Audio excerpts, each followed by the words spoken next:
Noon pa man, tila naging bahagi na ng kultura sa mga kulungan ang pagpasok ng mga kontrabando sa loob ng selda. Nagagamit pa nga ang mga ito ng mga gang na nasasangkot sa mga riot o krimen. Para coping mechanism for self-defense, gumagawa po sila ng mga ganitong armas. Ang ilang kontrabando ginagamit nila bilang pampalipas oras at para magkaroon ng komunikasyon sa labas. Tignan mo yung mga diskarte ng mga gusto magpalusot dito. Gagawin nila, yan, kontrabando, ito, hahagis, pabuelo. Pero ang mas malala, may mga kontrabandong naipapasok para maipagpatuloy nila ang kanilang mga bisyo gaya ng sigarilyo at ng ipinagbabawal na gamot.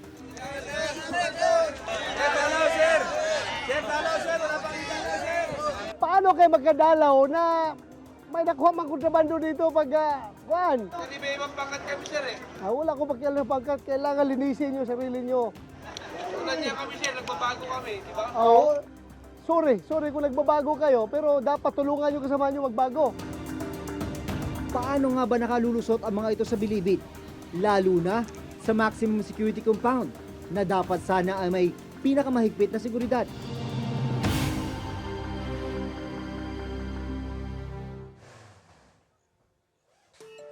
Nito lamang nakaraang linggo, nagsagawa ng Oplan Galugad ang mga opisyal ng bilibid. So bali itong mga cellphones na mga na-recover dyan inside sa maximum security compound, maaaring may nagamit silang mga dalaw na nakapagpasok na ito. So ito naman pong mga improvised deadly weapons na to, kung may kita po ninyo, meron pong hindi naman siya pointed. So usually ginagamit po nila sa pagluto, paghiwa ng sibuyas, kamatis. Pero once na yung improvised deadly weapons is matulis, pointed. So ito po yung minsan nagagamit sa pag nagkakaroon ng konting violence sa loob. Kabilang sa mga nakumpiska ang mga cellphone, mga DVD players, mga sigarilyo, at iba't ibang uri ng patalim. Ang ilan improvised o ginawa mismo sa loob ng selda. Ito po yung mga bed banks po nila. Ito po ganitong bagay, hindi naman po ito in-smuggle para makapasok. Sa loob Dati na na lang? po itong nasa loob. Okay. Ito po yung mga tarima o higaan nila na tinatawag. Tsaka po yung mga flat bar na ginagamit sa mga sa mga bintana. So napaka-innovative po ng mga inmate dahil 24 hours andyan lang naman sila, walang ginagawa. Naisip po lagi para coping mechanism for self-defense. Gumagawa po sila ng mga ganitong armas para magamit nila. Ito sa kutsara, oh. Katulad po na ito, kutsara.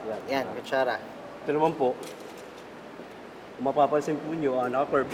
So ginagamit po yan para pang Masunog sa drug shabu. paraphernalia. Oo. Doon sa mga selda sa loob, diba, patong-patong yun. So parang may mga hagdanan. Ito, pero bahagi lang ito ng hagdanan sa loob ng selda. Pero sa likod. Ang nakuha daw dyan, mga cellphone. Bawal na bawal dito yun sa loob. Ang mga nakumpiskang droga, itinurn over naman daw sa Philippine Drug Enforcement Agency o PDEA. Pero paano nga ba nakalulusot ang mga ito sa bilibid? Lalo na sa maximum security compound.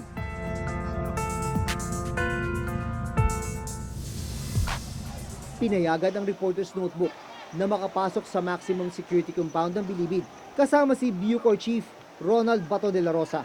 Ito yung maximum security compound ng New Bilibid Prison. Pero bago ka makapasok, isa, dalawa, tatlo. Tatlong gate mo na yung dadaanan at syempre, sasailalim ka sa mahigpit na security inspection.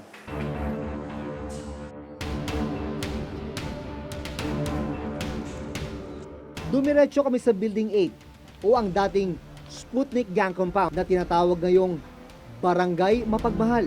Papunta kami ngayon dun sa Building 8. Yun daw yung pinaka-congested na kulungan dito sa loob ng maximum security compound. Kung mapapansin ninyo, ito, hindi ito original structure. Kagagawan lang ito ng mga priso para ma-occupy nila sa taas. Isang floor, meron sa sahig, meron sa second floor, sa isang deck. Tapos sa akyat ka dito, may isa pa, bali three floors. Yung isang floor, ginawang 3 floors. May informant rin daw sila sa loob para matukoy kung sino ang nagpapasok ng mga kontrabando. paano nyo nasisiguro na walang kontrabanda na ilulusot dito? Meron tayong mga among din, meron rin tayong mga informant. Okay. At yun ang nagtitimbre sa atin na, sir, may gumagamit doon na cellphone. Alam ko may kontrabando doon. So, kaya meron tayong task force ukay-ukay. Ready yan to jump up anytime may information. Swoop down kagad namin yung silda na may information na may laman.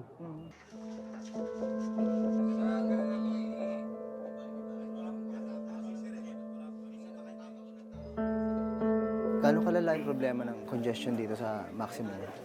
Makita man ninyo kung gaano kalala, no? Yung ideal kwan dito ay 4,500 lang. And right now, ang occupancy niya dito is 19,000. 19,000 from 4,000. So may exist tayo na 15,000 plus. Kaya nagkakaroon ng coping mechanism itong mga priso para lang mabuhay sila dito. Ginagawa na second floor, third floor yung itong building.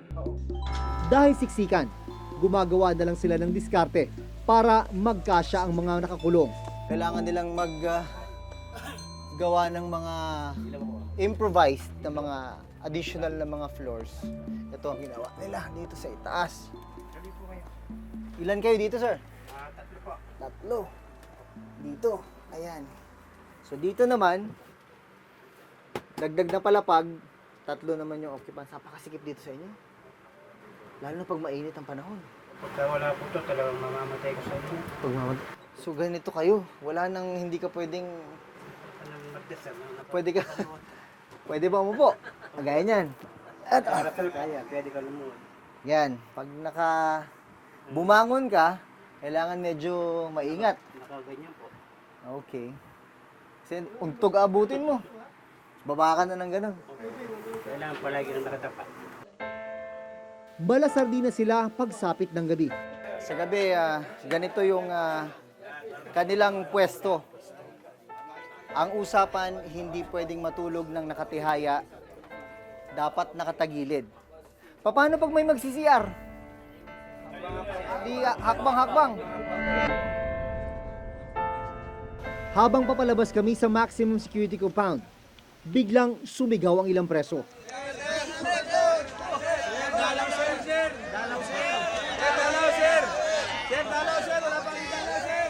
Paano kayo magkadalaw na may nakuha mang kontrabando dito pag kuan? Siguruhin ninyo kapag magalugad wala makuhang kontrabando para tuloy yung dalaw ninyo. Pero pag may makuha kontrabando, cellphone, shabu, kutsilyo, wala. Paano mo walang kasalanan, sir? Paano mo walang kasalanan? Ito nga, wala kang kasalanan, pero bakit pinabayaan mo yung kasamahan mo na gumawa ng kasalanan? Damay-damay kayo lahat. Ha? Damay-damay kayo lahat. Dapat, pag gumawa ng kasalanan ng kasamahan nyo, kayo na dapat magdisiplina. O, damay-damay kaya nga, damay-damay na rin na pagbantay. Bantayan yung kasamahan nyo, huwag gumawa ng kalokohan. Ay, imposible hindi nyo alam yan. Makatulog na kayo, nakadikit-dikit gano'n, no? Hindi nyo alam anong ginagawa ng kasamahan nyo. Hindi ba ibang pangkat kami, sir eh? Wala akong pakialam ng pangkat. Kailangan linisin nyo sarili nyo. Tulad niya kami, sir. Nagbabago kami, di ba? Sorry kung nagbabago kayo, pero dapat tulungan nyo kasama nyo magbago. Ang mga preso rito, hindi raw muna pala pinapayagang tumanggap ng dalaw. Bakit walang dalaw yung iba? Damay. Damay sa kasalanan ng iba? Kasi itong building na ito, nakuna ng kontrabando. Okay. Lahat ng occupant, walang dalaw.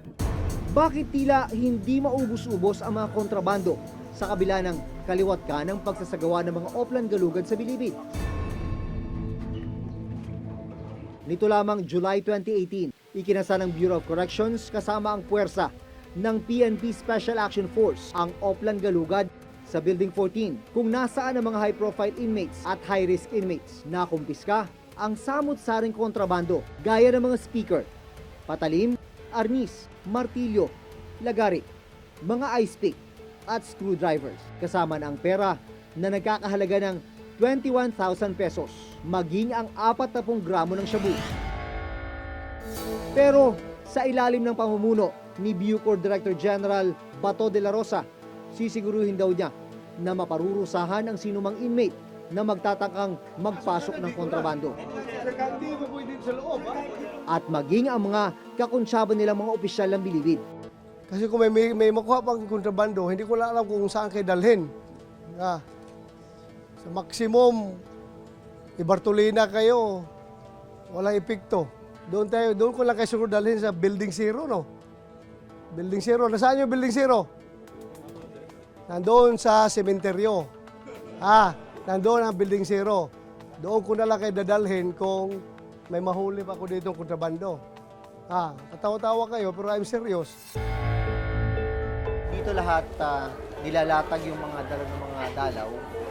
Chine-check isa-isa. Tubig, lahat ng pwedeng pagtaguan ng kontrabando, tinitignan ng mga tauhan ng BGMP. Yan, kagaya niyan, keso. Ito sir, ginagano na lang sir. Talagang isa-search to sir. Kasi baka nandito sa loob. Kasi pwede itong pasukan ng kahit anong something na shabu. Kasi maliit lang talaga yung shabu sir.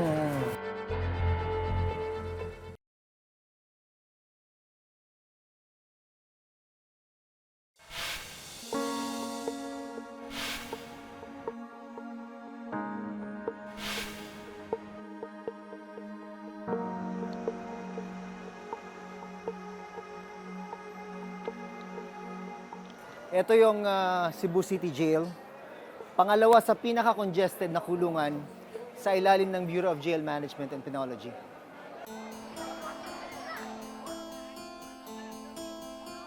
Araw ng dalaw ngayon para sa mga kamag-anak ng mga nakakulong sa Cebu City Jail. Bit-bit nila, pagkain at iba't ibang gamit. Dito lahat nilalatag yung mga dala ng mga dalaw. Chine-check isa-isa. Tubig, lahat ng pwedeng pagtaguan ng kontrabando, tinitignan ng mga tauhan ng BGMP. Yan, kagaya niyan, keso. Ito sir, ginagano na lang sir. Talagang isa-search to sir. Kasi baka nandito sa loob. Kasi pwede itong pasukan ng kahit anong something na shabu. Kasi maliit lang talaga yung shabu sir. Pero kahit ganito kahigpit ang inspeksyon sa bawat gamit at pagkain, aminado ang jail warden na nalulusutan sila ng mga kontrabando. Ito yung mga kontrabando na nakumpiska dito sa male dormitory ng Cebu City Jail sa nakalipas na 3 buwan. Nung Hunyo, isang 45 years old na ginang nakuhanan ng droga sa loob ng kanyang are. Kabilang sa mga nasabat ang mga sigarilyo, lighter, cellphone, pocket wifi, at ipinagbabawal na gamot. Ang mga nahuhuling nagpapasok ng kontrabando, kinakasuhan ng BGMP. So lahat ng mga nakikita nyo, mga nahulihan natin yan. Yung iba dyan, pag mga nuisance contraband lang naman, yung hindi pwedeng kasuhan, they are banned from entering the jail services, the jail premises.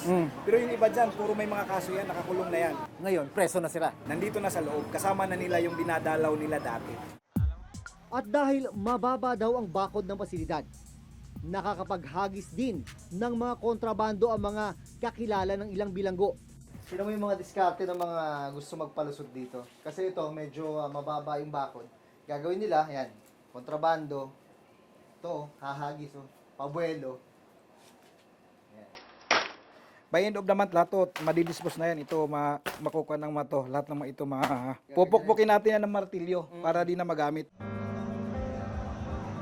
Ang isa pang problemang kinakaharap ng Cebu City Jail, congested, uubod na ng sikip ang buong pasilidad. Itong Cebu City Jail, ang population nito ngayon nasa 5,200 na mga inmates. Pero itong kulungan talaga, dapat lang nasa 1,750 lang ang kapasidad. Ang seldang ito, dapat sana ay may 35 na nakakulong o kung tawagin ay Persons Deprived of Liberty o PDL. Pero naglalaman ito ngayon ng 75 na PDL. Kung sinasabi natin masikip yung sardinas, kung may mas masikip pa sa sardinas, Ito yun. ito yun. Kunwari ikaw, si CR ka, saan ka mapupunta? Saan? Paano mo? May maaapakan talaga. At dahil sobra-sobra na ang laman ng kulungan, kailangan ding mapagkasya ang pondo para sa pagkain. Ito yung kitchen ng kulungan dito hinahanda yung pagkain ng mga inmates. Ang kanilang budget, 60 pesos kada inmate, tatlong meals na yon. So, lumalabas 20 pesos kada meal. Ganyan, daming kanin ang kailangang i-prepare. Mantakin mo naman dahil na ang inmates dito nasa mahigit 5,000. Sa loob ng Cebu City Jail, nakilala ko ang isang inmate na itatago namin sa pangalang Mang Ben, 68 taong gulang. Nahuli siya noong September 25, 2016 matapos ang isang drug buy-bust operation. Kasong paglabag sa Comprehensive Dangerous Drugs Act ang isinampa laban kay Mang Ben. 2016 pa siya nahuli, pero nitong August 13, 2018 lang siya unang nakadalo sa hearing ng kanyang kaso. Gaano kahirap ang sitwasyon ninyo na may mga edad na nakakulong sa masikip na kulungan? Huwag yun ka ng sikip, ikalisok tayo, ikalisok. Pero gati kung sakit arthritis, sigla na tuyot ko, maganayan, sikad, lusot, katulog, wali tulog. Ako, hindi kahiga. Bangon. Waktu kaon, na makoy dalaw kayo, na kaya nagkaroon trabaho. Sa ngayon, nagpapatayo ng panibagong pasilidad ang Cebu City Jail para masagot ang problema sa jail congestion. This is an 84 million facility na sabi ng engineer, this is on its 45% completion. Baka next year matapos na ito. And ang capacity nito ay kakasya ang 2,500 na inmates. Ayon mismo sa COA, nagiging dahilan ang congestion para manib ang isang bilanggo sa iba't ibang mga gang o pangkat para sa kanilang proteksyon at para magkaroon ng material benefit tulad ng mga kontrabando sa loob. So yung pangkats is a necessary mechanism for them. It's a social group for the inmates, okay? So that they can source out what they need, and because it's a mode of survival, nagkakaroon sila ng protection. Ang ilang mga kontrabando nagagamit daw ng mga inmate tuwing nagkakaroon ng riot o kaguluhan sa loob. Ayon sa COA report, umabot sa 612% ang congestion rate ng mga kulungang hawak ng BJMP. Higit na mas mataas ito sa 512% congestion rate noong 2016. Ang mga kulungan na may kapasidad lang na 20,653 na inmate, ngayon naglalaman na ng 146,302 inmates. Yung buhay sa loob ng kulungan ay hindi na gaanong mapayapa, or kung baga sasabihin ng napakaraming mga NGO and human rights activists, hindi na siya in fact makatao. Instead of us trying to rehabilitate them, or instead of us just trying to make sure na may pagkain doon, may sanitation, may tulugan, wala na kasi may kakulangan. Sa report ng COA, lumala ang congestion sa mga pasilidad na nasa ilalim ng BJMP dahil sa pagdami ng mga nahuling drug suspect. Dahilan din ang mabagal na pag-usad ng kaso, kakulangan ng mga judge at kawalan ng pampiyansa ng mga mahihirap na bilanggo.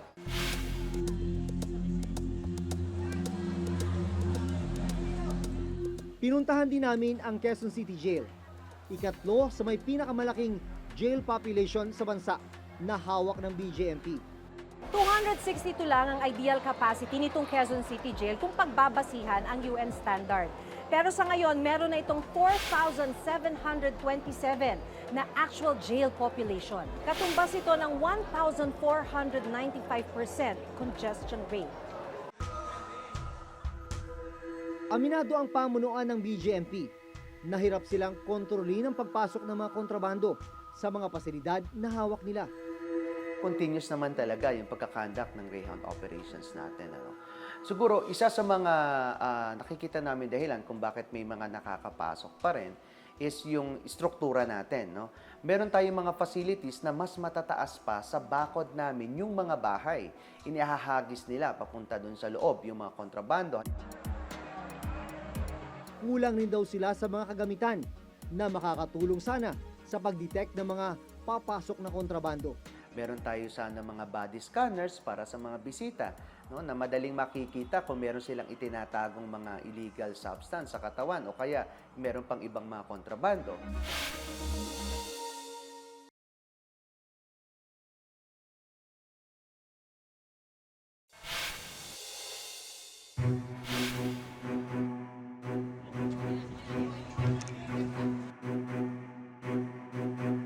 Para coping mechanism for self-defense, gumagawa po sila ng mga ganitong armas.